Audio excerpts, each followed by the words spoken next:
Hey everybody, happy Tuesday night. BC, Badel, welcome. Appreciate you both being here. Yeah, Hello, welcome. glad to be back. It's always Yes. a fun time. I agree. It is a fun time, especially when we get to go off on tangents. I like that. Oh, same here. Little things. Hey everybody, welcome. Appreciate everybody being here. Jump into the chat. Make sure that you let us know you're here.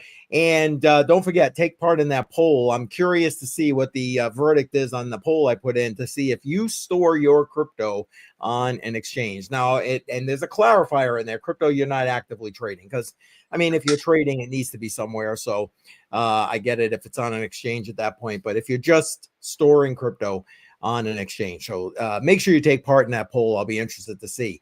Tonight, we're going to be talking about something I'm sure you've heard about. It happened last Friday, the ByBit hack.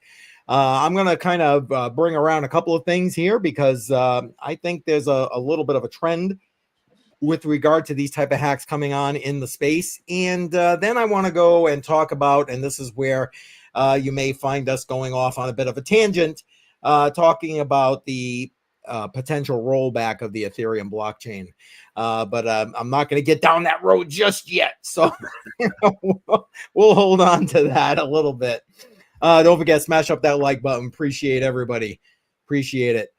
Man, I'll tell you what, it's like I was hoping with the Matrix money being kind of like on hiatus for a couple of weeks, I was going to get a couple of weeks break. And yeah, that's not happening. But I appreciate the fact that you guys are willing to come on here and share this knowledge and wisdom with me, because it just seems like there's just so much happening in this space all the time. You just can't. There's no taking time off, man. I feel free to tell me I'm wrong, but there's like no time off. Especially since the crypto market never sleeps and it goes 24/7. So yes, if something doesn't happen in America, something happens in Asia or something happens in Europe. Something's always going on. So there's always something to talk about. Indeed there is. All right, let's get the background information up here and get through it, I guess. And we will go from there. Wait a minute, I got to make sure I'm bringing up the correct one. I got 100 tabs open right now. You'd think I've been prepared for this already, but you know, that would make common sense. We'll have none of that. Is this the one? Yes, there we go. All right, so last Friday we have a hacker, and as of this point in time, and guys, feel free to correct me if I'm wrong, correct me in the chat, they're believing that this is the Lazarus group out of North Korea that has gone and again affected another hack in the space, in this case from the one of the major exchanges in the space. I think it's second only to Binance, if I remember correctly, the ByBit exchange, with $1.4 billion in ETH and ETH tokens basically being hacked and stolen from that exchange. Did I get all that background information right there, guys? Did I miss something? I believe that's about as much information that I know of. Okay. All right. I just want to make sure. You know what?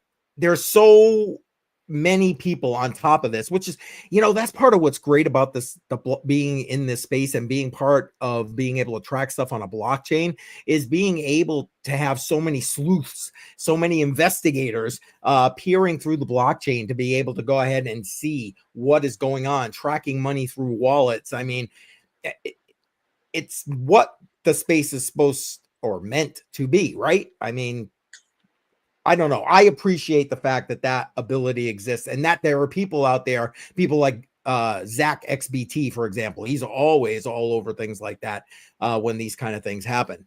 Let's see. Okay, we got a few people kind of just jumping in the chat. Let's say hey real quick. See you, welcome. Appreciate you. Thanks for being here. And Automatic Beats, welcome, my friend. Yes. ByBit. Yes, exactly. Shuby is in the house. Appreciate you being here, my friend. Thanks for at least being in the chat. I understand you got the work thing going. Appreciate you. All right, so let's bring up, I'm going to bring this up. Again, it's broad stroke information that was put out there, but I think it will give us a good breakdown of more of the basic facts. Okay, so basically he's saying right here, he's explaining there are four broad groups of events that happened in order for this hack to take place. So one, he says, attacker deployed a Trojan contract and a backdoor contract. Attacker tracked, this is number two, signers of the upgradable multi-sig cold wallet to authorize a malicious ERC20 transfer to a Trojan contract. 3, instead of transferring tokens, Trojan contract replaces the master copy of the actual safe multi-sig implementation contract with the backdoor, which solely gave them control. So gave the attacker control. And then finally, the attacker called sweep ETH and go on, so on and so forth. Basically, was then able to remove all these tokens, and he put together a nice schematic here. That's awesome. Again, far probably beyond what I could have done, but in a nutshell, to break that all down. And again, feel free to add to anything I'm saying here, guys. By being able to inject this malicious smart contract, it was able to not only transfer this stuff but gain control of the wallet itself, to the point where as I understand it, when they were confirming these transactions, it was the correct address. Even like as they checked the address, it basically spoofed the address to everything, which is, in my opinion, just a wee bit scary. But have I got all that right? Anybody else? And by the way, anybody in the chat, feel free, correct me if I am incorrect. BC, I got that right? As far as I know, so that all sounds correct. I mean, it's very simple to just like what you see displayed on your screen is not actually what's happening on the back end of the code. So that's all it's doing, is it's displaying what it's supposed to display to you, and on the back end it's doing something different. And so Right. very easy, if you're not actually making sure that all your I's are dotted and your T's are crossed, that you make a massive mistake. And a lot of this kind of is a massive mistake, especially when it's a smart contract. And this isn't the first time we've seen this happen on Ethereum. So that's true. That's true. Now it's and it's also not the first time, heck, this month alone, that we've seen an attack on an exchange. Matrix Money Podcast 3 weeks ago today, Jar and I were talking about the attack on XeggeX, which has some stunning similarities to this particular attack, in my opinion. And I don't know. It seems to me like it's fostering a new, well, maybe not a new, but promoting this particular attack vector lately. Any thoughts before I want to play what Jar and I were talking about with that real quick? But give you a chance to throw out any thoughts either one of you guys have before I head over to that. Anything? I don't really have a lot about it. Okay. I mean, a lot of the reason that you see these attacks being more prevalent, though, is because there is a lot of money on these crypto exchanges, and there's not always the level of security that you would like to see on these crypto exchanges. We've seen this happen over and over and over again, and it doesn't it doesn't have the security of, say, your TradFi exchanges, where it's a locked down, extremely tight.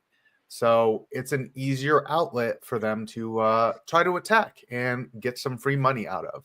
And as long as you see this being easy, and there isn't a lot of legislation passed that allows there to be more security because they raise it up on how it's seen.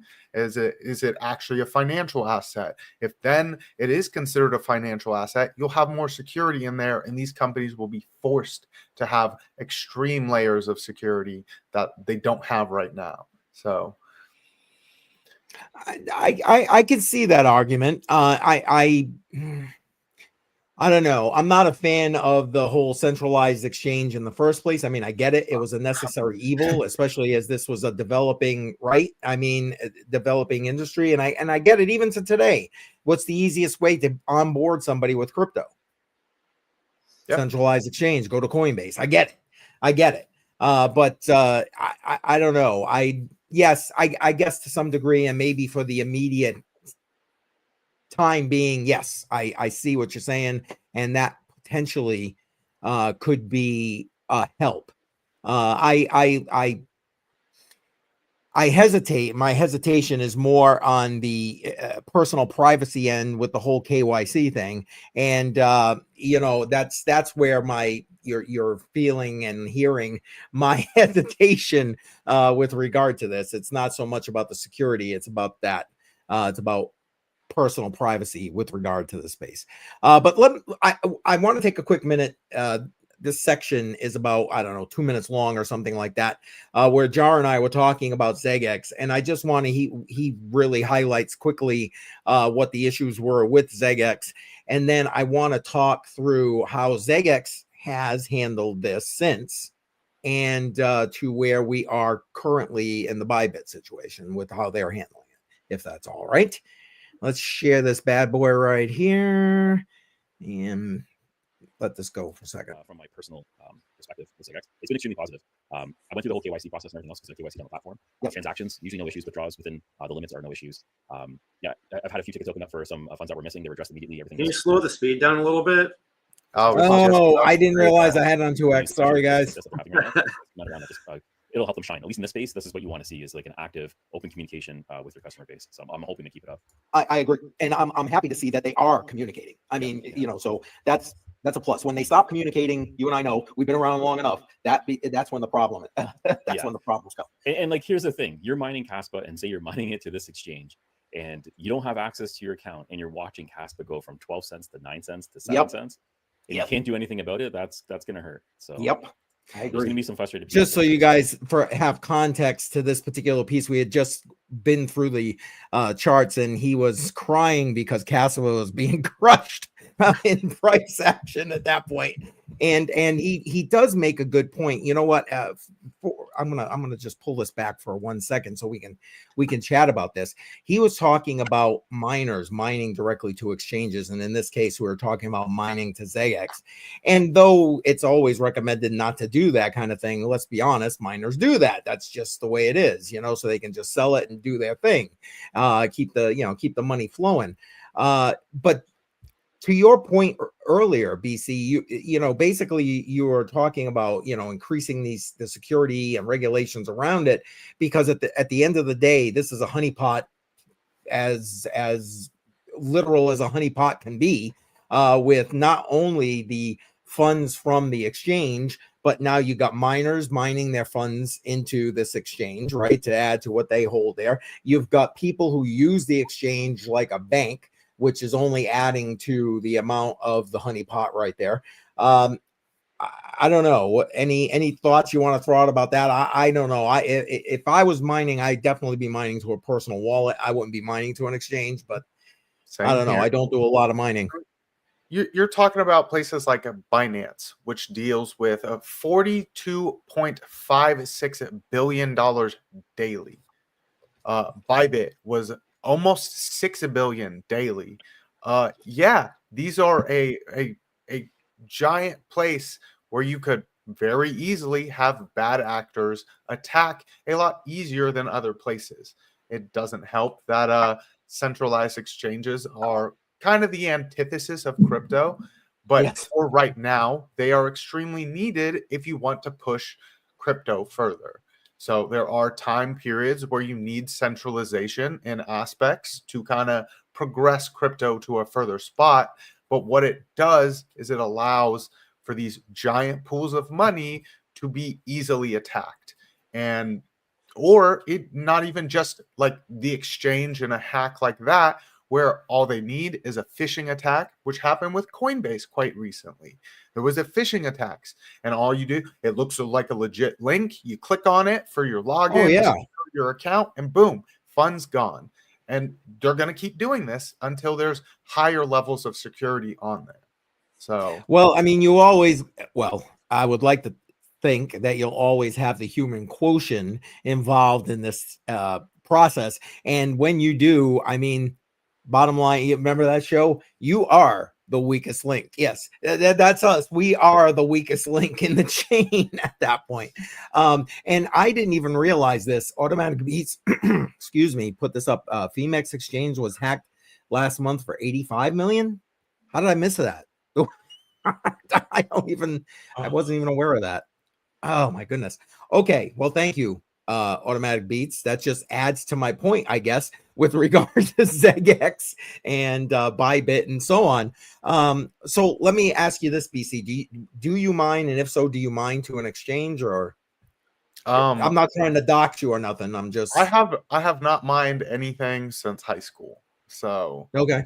yeah, All I right, got fair out enough. of the whole mining space because it just got very expensive very quickly. It was a Amen. fun project in high school, but other than that, no. Yeah, not so much at this point. Yeah, especially these days, man. So you look at the market today, better not to look at the market today. Or it's just it honestly comes out to be more cost efficient to just buy the asset Yes. unless you Yes. are like a giant mining pool or something like that, which is also the antithesis of crypto. So Also, yeah, you know what? Also true. That's why things like BitAxe are so popular. You know, if you're trying to, do that. What's this crypto mining? There you go. Sell everything. I love it. I wouldn't sell today. Should have sold yesterday. Yeah, or wait for the bounce that's coming. Shuby saying he mines to a wallet, never an exchange. I was just about to ask you, Badel. I know you do a little bit of mining. Do you mine to an exchange or do you mine to a wallet? It all depends on what coin I'm mining. Like say if I'm mining Neoxa, that's going straight over to inodes, which is automatically staked. Okay. Certain coins go to wallets, certain coins go to certain exchanges. Okay. So you kind of have a variety of answers with regard to Yeah, I mean, like for what you're mining. example, like I guess the new coin to mine is Kwai, and that's kind of like a spec mine. So like me, I would just mine that to an exchange and then just sell it daily or Okay. twice a day, because you might as well make some profit while you're mining. Because yeah, the coin could pump, but I feel most likely most of these newer coins right now are just going to dump. Well, you're probably right about that, especially with the market the way it is. Okay, I was gonna kind of go and play a little bit more of that, but I think you kind of get the point where he's talking about mining to the exchange, and again, we had just talked about in there about the fact that XeggeX was being very open with their communication level. They were on X, they were putting out all the information, updates, and so on. And XeggeX is back up and running, although I believe even to today, some people are unable to access their account, but they're in the process of fixing that as well. Now, what do you guys think with regard to the way that ByBit has handled it with their level of communication and so on and so forth? Let's give that a quick talk. BC, why don't you start? well, I mean, they were pretty open and honest about what happened.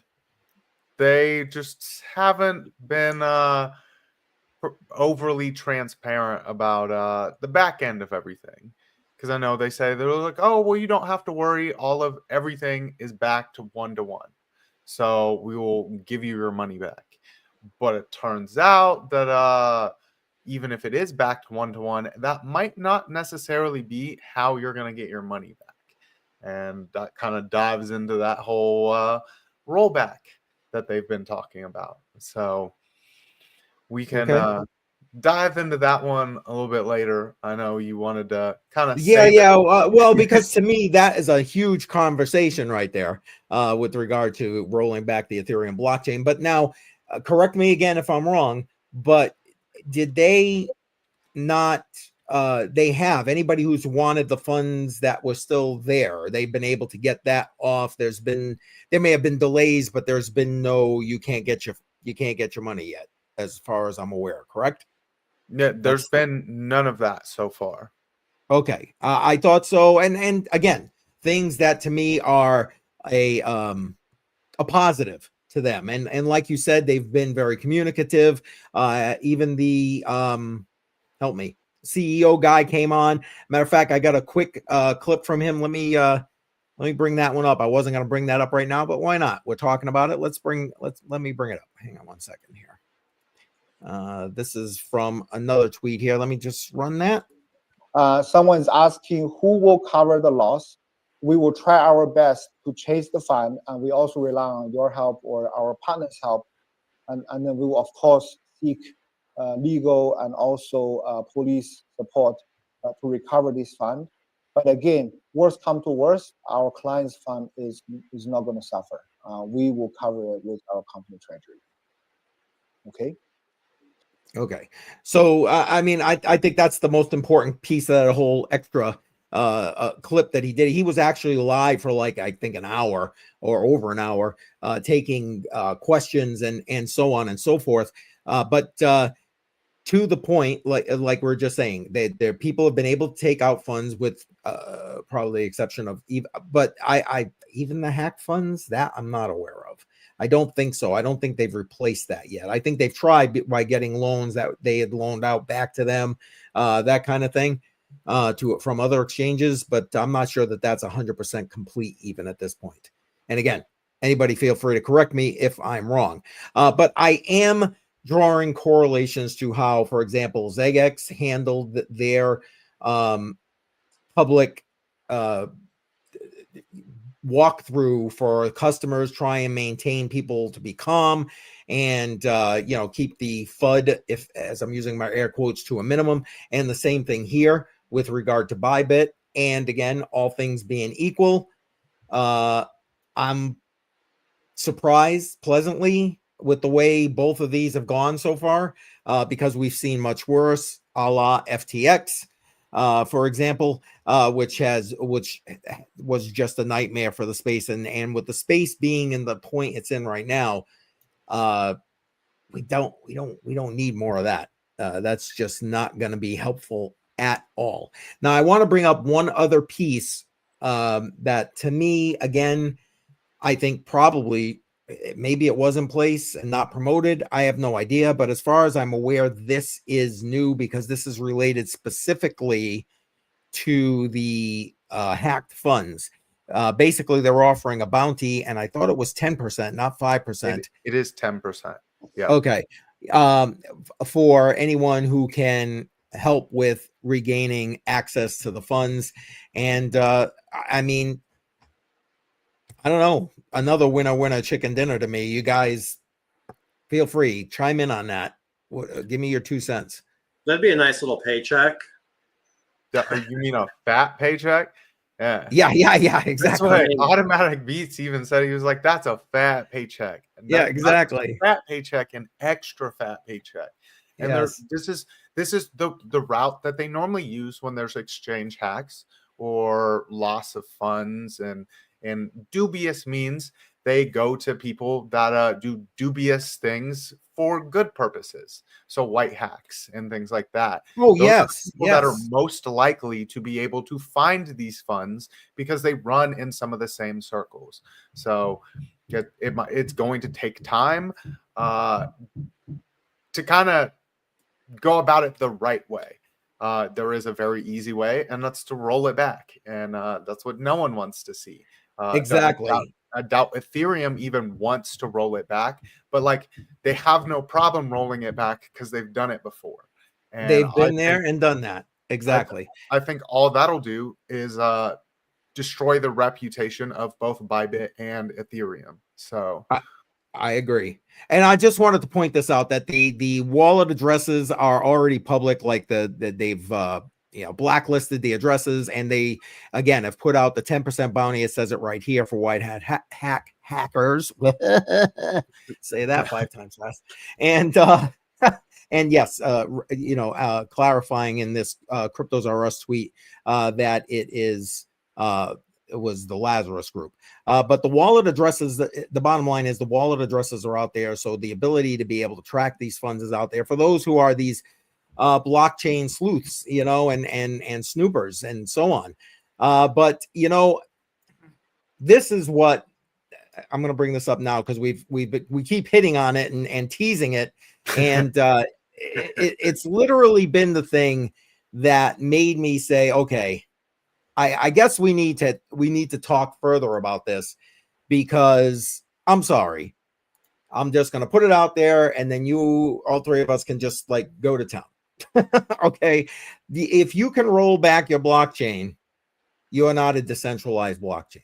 I've been saying this for the longest time since Ethereum has gone to proof of stake. If you can follow OFAC, block whatever OFAC says, you are not a decentralized blockchain.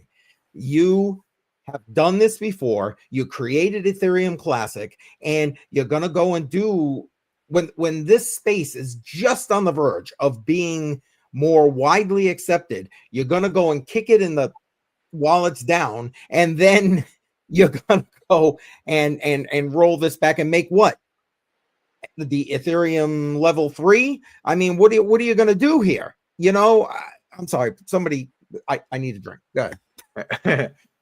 Well, you can dive into it first, Badel, because I've got a giant thing of notes about this topic. So you go ahead and have the stage first, and then I'll dive into that one. No, that post was on the 21st. So did they actually vote to do anything yet, or no?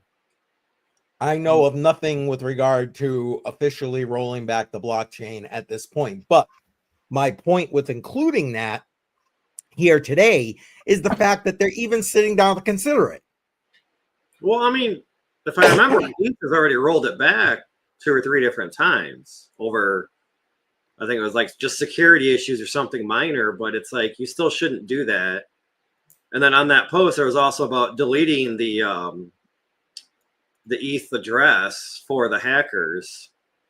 I was like, no, I mean, I understand why they would say that, but it's like you really shouldn't be able to do any of that. No. I mean, it's done. Like, that's all you can do. You really can't do anything except for try to recover the funds. Yeah. So, I mean, they've rolled back before, and this was 2016 in your initial implementation of DAO technology, which is funds that are grouped together for a specific purpose that it then gets distributed for when the code has been authorized to send out the funds. So no one dived into what the actual DAO was. Everyone putting their money in this. You're supposed to get your staking rewards, all of that. And it turns out that the DAO was the code just said to move the funds to this dude's wallet. That's what the whole DAO was. And so there was a giant upset in the Ethereum space. And so to change it, Ethereum rolled out proof of stake, and they rolled back those transactions to before that even happened. So not only was the hack undone, but also everything that had happened after and around that time frame was also undone. So if you had sent funds to someone, those funds just magically disappeared and went back to your wallet and things like that. So a whole rollback to a point, and then they split their chain and they decided this is proof of work and that'll be Ethereum Classic, and this is proof of stake and this is Ethereum. And ever since then, yes, I've invested in Ethereum, but I've had my worries about Ethereum because all that proved is there's a backdoor. If you're able to roll back transactions on a secure blockchain, that blockchain is not secure. Exactly. In no way in hell is it secure. If you're able to take this block and you're like, actually, that block isn't on the chain anymore. So it kind of just breaks down. It one shows you're a centralized entity. 2 shows that there's a backdoor into your hashing algorithm or proof of stake hashing algorithm that you use. There's a backdoor in it, so you shouldn't be trusted there. Like, I've just invested in Ethereum because it was number 2 and it kept going up. But yes, I get it. And it was innovative at the time, you know, with the smart contract implementation, et cetera, et cetera. I get what you're saying, and the people building on it, you know, and so on and so forth. And C's got it right here. Proof of, oh, never mind that transaction. Yeah. You know, exactly. You know, it's crazy. And I highlighted a couple of comments I just want to bring up, and then I'll let you keep going there. By all means, BC. Yeah, see, question of centralization is huge. Absolutely. Absolutely. Hey, Techman is in the house. Welcome, Techman. Appreciate you being here. Crypto is supposed to be immutable. Make it easier to get. Yes, exactly. And that's kind of what we're railing on right now. You know what I mean? If you're able to do that, there's an immense number of problems here that go far beyond all of this stuff. And hey, usernames in the house. I can't forget to say hey to username. Welcome, man. Appreciate you. But yeah, it's just crazy how willing, and I got to use that word because the fact that they're even talking about it makes the outward obviousness there that they're willing to do it. They're at least willing to consider doing it. How many times can you do this and still consider yourself a decentralized blockchain? My answer is 0. I don't think they've ever really said that they're a decentralized blockchain, though. Because, like, the Ethereum team and Vitalik Buterin have a direct impact on what happens with Ethereum. And they've been transparent about that the entire time. We are here to build Ethereum for the benefit of the world, and we'll do whatever is needed to have our Ethereum holders safe. And this is also why banks have liked them. They are the number 2. And it's like, if a bank, if something happens in TradFi where someone used your credit card to go buy, say, concert tickets, and you call your bank up and this just wasn't me, and they're like, okay, well, 3 days later we rolled back the transaction, you have your money back, right? But that other person still has that money. Like, that theft still happened. That money is still in the system. So, like, that's a good analogy. That's the difference here, though, is if they roll it back, there's not that money still in the system. The theft happened, but it didn't happen because we made it not happen, as opposed to, oh, we're giving you your funds back, but that other person that stole your money still got to steal your money and use it. Exactly. And username very succinctly puts it that the Ethereum Foundation has no issue operating in the gray areas. And that's blatantly obvious. Like I said, way back to OFAC saying you're going to censor these wallet addresses. You know what I mean? It's like, come on now, come on. And I don't know about this automatic beats. I'm sorry. I don't think I'd go quite that far. It's quite funny, though. It is funny, but yeah, I don't know that we'd go that far. Let me ask you this, because I know we're kind of getting a little bit off track, and I'm okay with that as we kind of try to pull this all together and give people something to chew on. What, given Ethereum's willingness, and again, I'll use the air quotes for willingness, to do or potentially do this kind of a rollback, what do you guys think that this or that potentiality does for the crypto space? To me, when I hear stuff like that, it burns me like dealing with this whole meme coin thing, like we were talking about last week, with all the grift going on in there. Let's not get me going about that. I'll need my medicine again. But like, you know, I liken them to almost the same thing. It's a black eye, in my opinion, on the space that you know, why not just go to a bank? Like you just said, why not just use the bank at that point, with the exception that Ethereum might hold its value better? And I say might. I don't know. What do you guys think? Well, I mean, it just sets a bad precedent, and they already set the bad precedent. So, well, exactly. that's gonna be their kind of go-to every single time now. So I don't. It just shows that like there's a lot of instability in Ethereum. If it's very easy to just do a little DAO hack, and you just put some code in there, and people are obviously not diving in and doing their own research here. And it's sad that even exchanges but are guilty of that. You're not doing your due diligence, but like when it happens to us, we don't get that rollback. Why Yeah, should this amen. exchange? That's you're an exchange. You are infinitely more responsible for these people's funds, and you made a fuck up. And I don't think that just because you're bigger and deal with more people's money, you should get a rollback. You should be defunct now. That's Yes. just what it is. Like I agree. I agree. If you want to roll back, go shop at Walmart.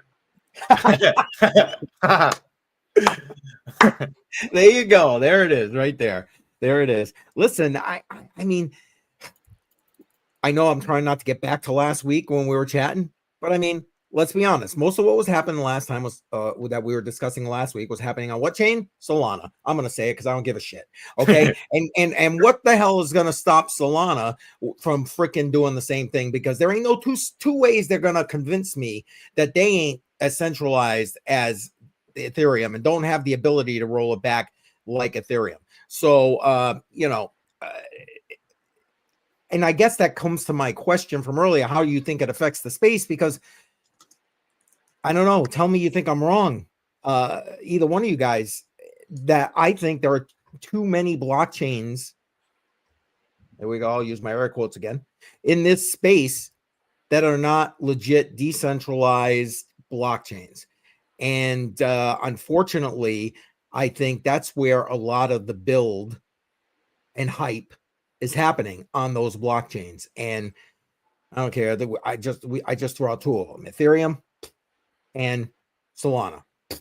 That's what I got. You know, guys, go ahead. As people blow me up in the chat probably right now. I mean, I feel that if any blockchain is going to do a rollback, it should be in the white paper pretty much from the get-go. And it should be within a few transactions of when they notice the hack. Because I pulled it up, and I don't know why my mouse is so slow, but it was like 1,235 million transactions on an average day for Ethereum. Okay. Now it's been how many days? So we're going to say there's been 5,000 million transactions on Ethereum. Now, if they roll that back, oh yeah, how many people that sold something and received Ethereum and then mailed that item out are going to be screwed? No, I don't know why they said it was 1,235 million when it should have just been like 1.2 billion transactions, but that's just what the Google said. But the point is, it's still a lot of transactions when you're going on a rollback. I'm just saying. Right. Yeah. Unless you're doing a specific rollback with specific wallet addresses, which leads me to worry even more. Yes. Like if you're specifically able to pick and choose what transactions are going through and what doesn't go through, and you can roll back on certain wallet addresses, that just destroys all of my faith in Ethereum. My selling signal for Ethereum, my Ethereum bags, was if these ETFs are allowed staking, which is already talked about. But like all of this is that's coming on the tank. Yeah, it's definitely coming because they've already put into place with changing the law, the rules at the SEC. That legislation is already in the works. Yes. So, and I talked about that being my sell signal for a long time. And all of this is just icing on the cake. And I doubt I'll ever own Ethereum again, just because of there's projects built on top of Ethereum that are great, but Ethereum itself has problems. And I have problems with any crypto project that has a centralized entity in control of its project. Not this is to say that they have a financial stake in it. So when token distribution, they were given a portion of tokens that they're using to like kind of justify, oh, well, we want to spend these tokens to make the chain better and things like that. No, like it's fine that you want to make the chain better, but you should have no financial benefit to that. Like if you agree. believe your chain's going to be amazing, buy your own technology. Don't Hey. give yourself a bunch of free tokens and then try to build the blockchain and have that centralized and part of it where it's like, oh, well, the team actually just sold 50% of what they own and they just crapped all over the people. Exactly. Right on your head, baby. Yeah. Yes. Preach, brother. Preach. I'm with you. I don't trust it. That's why that's why it's like 75% of my 75% of my portfolio is Bitcoin, and it will always be that. I get it. I'm not saying that's wrong by any shape or form. That makes complete sense. And Crypto Princess in the house, thanks for stopping in. Appreciate it. As always, I just wanted to say hey there. I got to catch up real quick, guys. Have I missed Badel? I missed anything in the chat there? No, I don't think so. Nothing. Nothing crazy. Yeah. What they have the money, the expertise, and the resources. Amen. And Ethereum has for years. Yeah. Yep. They right about that, Princess. Absolutely right. Time to go back mining ETH Classic. Well, you and Shuby will have fun mining ETH Classic because I know Shuby's mining Ethereum Classic right there. Man. All right. I think everybody understands our feeling about it. But now to bring it back a little bit, because as much as I would love to keep shitting on Ethereum, I think we should probably bring it back a little bit to the hack. And how do we, as influencers, educators, whatever in this space, help to make people understand that having your stuff on exchanges, especially decentralized exchanges, is not the way to go? And I mean, I'm open to thoughts in the chat, but I'm open to thoughts with you guys as well. See, I don't know how much more you can really tell people that it's like, hey, once you've bought your project, it might be a little expensive to move it off of the exchange. But if you're going to be holding this from anywhere to 6 months to the next couple of years, get it off the exchange because you don't know what's going to happen. You don't know if when you go to sell, there's a extremely high volume on the exchange and Coinbase just decides you can't access it. And when you actually how many times that happens, right? When you're actually able to sell your funds, it's now down 30% from the high that you were trying to sell it at. So like a way to avoid that is to have your funds in either a software wallet, a hard wallet, something that's not on the exchange, and then gives you the freedom to be able to like, okay, well, I can't sell it at the exchange I normally use. So Kraken or ByBit or Binance or say some exchange that no one even uses and just is able to sell your funds at. There's so many places to sell. Yes. But if you keep it on the exchange, you're one, risking it being stolen or risking not being able to sell at the time that you want to sell because everyone else is also trying to sell at that time.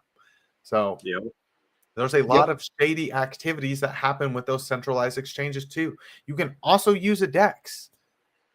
Those decentralized exchanges are very good places, especially with the specific ones towards your specific coins, like Ethereum dexes or Polkadot dex or things like that. All of it, or swaps, another great place. You don't have to keep your money on that exchange to like keep it all in one place. It's actually more secure if you don't keep it all on exchange because you'll have your own keys. Right. You control, even if it's a hot wallet, one of your browser extensions, you're still in control of your keys. Yeah, you still got to have good security. You know what I mean? Yeah, just let's be honest. But, you know, it's still better than wishing that centralized exchange doesn't get hacked today. You know, you go to bed knowing that you have control of your keys. Now, if there's another issue, well, then you deal with the other issue. But it isn't like you got to worry about somebody else taking care of your money. It's similar to putting money in the bank as opposed to money under your mattress, in your wallet, in your safe. You have it, you know it's secure, you know where it's at. Yep. Facts. And not that I'm looking to go off on this tangent here necessarily at this point, but look even to what Joe and I were talking about yesterday. We're talking about these bullion houses out of gold. You know, you can't even place an order to some of they're not even accepting new orders at this point. Why? Because poof, it's gone. Everybody's scooping it up. So, you know, you can't even count on the fact. Well, I wouldn't have somebody else holding my gold either, but that's a whole nother issue. But like, you can't even count on the fact that these places are going to have it when you want it. That hard asset that's been money for millennia. You can't even count on that. I can't ever speak enough about getting your funds off of especially a centralized exchange. If you're using a DeFi exchange, more than likely you're using some kind of a hot wallet, so you should be good to go. But if you're using a centralized exchange, get your crap out of there unless you're actively trading. I mean, please save me another gray hair. You know what I'm saying right now? And you don't even have to use a hardware wallet.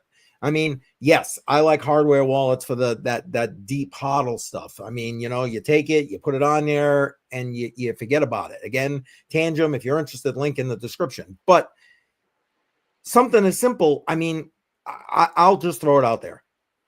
A couple of the software or hot wallets that I like to use, Exodus, I think is excellent. You can use it either on your computer, on your phone, or as a browser extension. I mean, they're you got your choice. Doesn't matter. You can use all three of those options.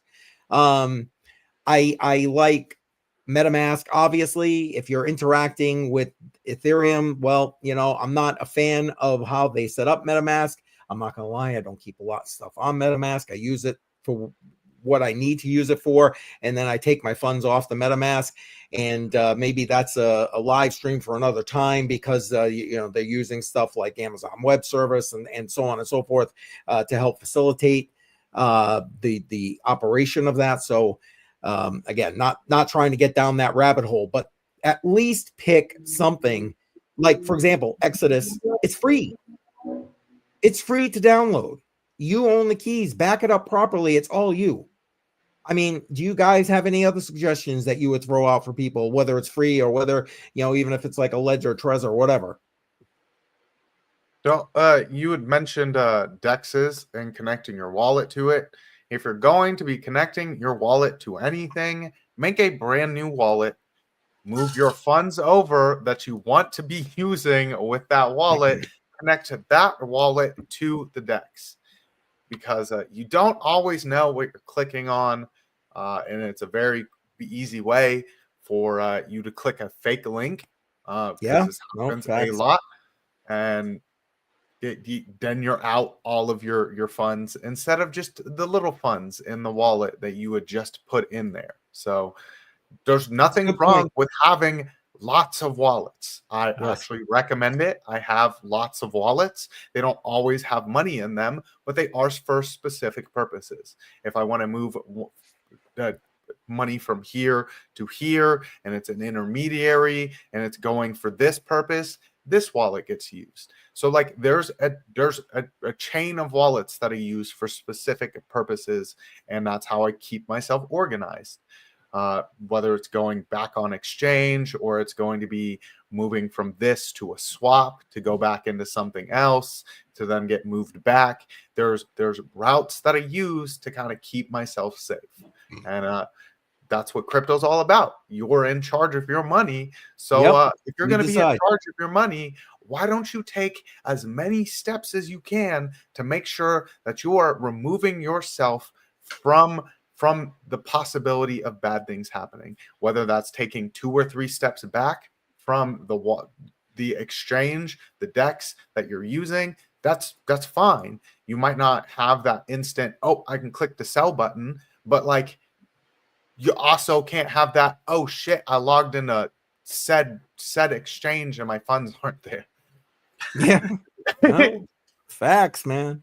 And I would add one other thing. If you do, even when you do use multiple wallets like that, MetaMask wallet, whatever, if you're not always like back and forth into whatever DeFi protocol it is that you're utilizing, remove the permissions.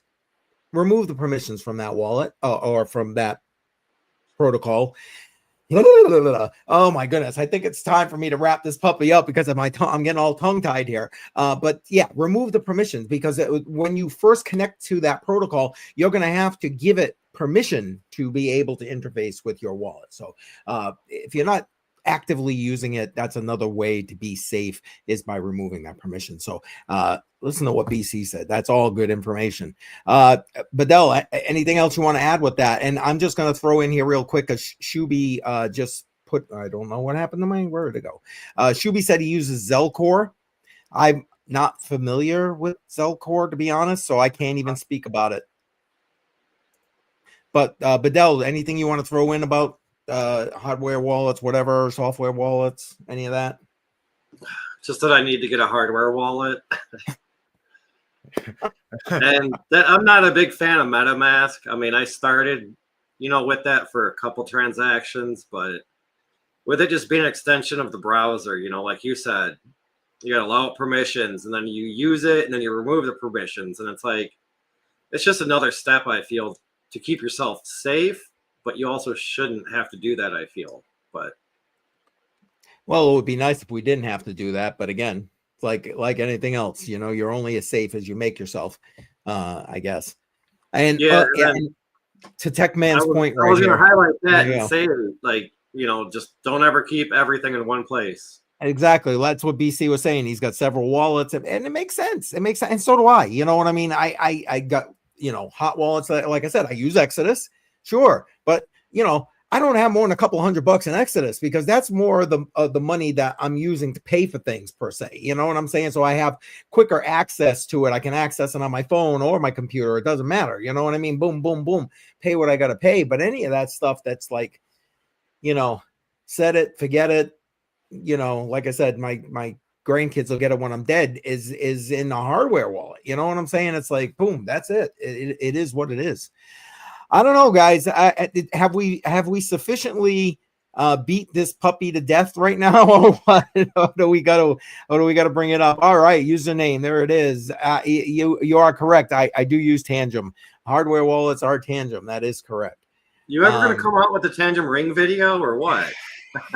I just looked today. I am like weeks behind in editing. It's not even right. I keep saying, yes, I really got to do that. I think I'm going to, but I think it's going to be a severely abridged version. It's just going to be me doing my own testing on it, I think, and going, okay, look, I transferred money. It still works, blah. And I think that's going to be it, because I was planning for something more elaborate, and I just can't do it. I just can't do it. I'm too far behind. I can barely keep up. What did he say? When will they sponsor you? Okay. I am very particular. I've turned down a number of sponsorships. Believe me, I could already have had some, even though I'm a smaller, what do they call me? A micro YouTuber or whatever the hell they call us little people. But I don't want them to sponsor me. I do use an affiliate link. So that link in the description is an affiliate link. So I get a small commission if somebody uses that link. But I don't know that I want they're paying me to make X videos kind of a scenario with anybody, quite frankly. I want to be able to say what I want to say, even if I'm an affiliate for it, and I'm not going to be an affiliate for something that I don't believe suits, well, not only myself, but the best interest of everybody in the space. I Ledger, for the longest time, I thought Ledger was great. promoted Ledger, promoted Trezor, and then Ledger did the whole recover service. And I was like, that's that. No, I'm not going to promote it anymore. I just, again, you can still use it. I still use my Ledger. I got a couple of things on Ledger, only a couple things I don't really give a shit about, to be truthful. But you know what I'm saying? It's like, I'm not going to promote using that anymore. So it's only stuff that I really feel strongly about and or use myself. But that's the whole thing. I want to be able to say whatever it is I want to say. You guys, any thoughts about that? I mean, I'm BC. I'm going to assume you've been offered sponsorships or something like that in the past, right? If so, Piper deals with all that. Okay. Gotcha. I'm honestly not in the space to make money off of what I do for the space. I don't care about making money off of my channel or anything like that. I'm here to communicate with the community and spur engagement and maybe help people learn. Like my comment where you were talking about hardware wallets, I made my own hardware wallet. I had a hard drive and I put my fund, I created a wallet on that, and then I disconnect that from my computer. It's the same way. I have Bitcoin Core. I have Bitcoin Core on there, and then I have a few other things. And I had to specifically make a wallet that used those funds. But then I moved everything in there, and then that hardware wallet gets it disconnected from my computer, and it gets put in my safe. Yep, and I get it. And for those that are comfortable with doing that, that's probably the best way to go, truth be told. But you know, some of us don't necessarily comfortable with that. You know what I'm saying? I'm not gonna lie. I'm not comfortable doing that. I feel like I would just, you know, trip on my own, you know what, and fall on my face trying to do it. You know, I'd rather, you know, find a good alternative solution. And for me, the Tangent solution for me is also, I think, long-term for adoption of the space. It's about as simple as it gets. You can have it set up in 3 minutes if you want to do it the way they intended it to be done, and boom, you're good to go. And so that's more along my process. But yes, I'm with you. I that's why I turned down. I literally got another one this morning, a sponsorship deal, trying to, and I'm just like, no, trying to do some Web3 gaming thing, and I was just like, no. Have you not even checked out my channel? I barely talk about that stuff. You know what I mean? It's like, yeah, be careful even clicking on those links, because that's how DJ Mines got hacked. Yeah, I don't even. As soon as I see what the thing, yep, see ya, we're done. I'm not even going to bother to tell you, never mind. You know what I'm saying? But anyway, I know we got off on another tangent there, everybody. Sorry about that. All right, guys, any last thoughts you want to put together, and then we'll wrap this thing up. Don't put all your eggs in one basket, and be smart and get a hardware wallet. Yeah, long-term hodl makes sense. BC, if you can't trust the people in charges of the centralized exchanges, which, I mean, they've kind of proven themselves to be a little untrustworthy, maybe don't leave your money there. Find some other place to put it. That's why I don't keep my money anywhere but where I know it's safe, because I'm not in crypto because I'm an overly trusting person. I like to you know what I mean? Good point. The openness of crypto, which is it's a trustless system because it proves itself, is why I'm in crypto. So oh boy, did he just hit the nail on the head right there, guys, huh? I mean, that's perfect. I don't think I got anything else to even add to that. That was perfect right there. Listen, everybody, thank you so much for being here tonight. Appreciate you. There's a possibility Matrix Money will be back next week. I don't know. Jar's still moving, so we'll see how that goes. But if not, I may invite these guys back for another Tuesday night rant about God knows what, but you'll know there'll be something. There's always what train are we gonna fit on next week? I'll tell you. Oh man. But I appreciate everybody being here. Before you head out the door, make sure you're smashing up the likes. And if you're not subscribed here, make sure you go ahead and subscribe. Much appreciation for that. And for me, the rest of this week, I'm going to drop a couple of videos during the course of tomorrow and Thursday. But watch for the link to join Crypto on the Rocks Friday night, 7 p.m. Eastern time, because yeah, you know that's where you need to be. All right, we're going to wrap it up. I got a new outro. Let's see how it works. All right, take care, everybody. Bye, everybody.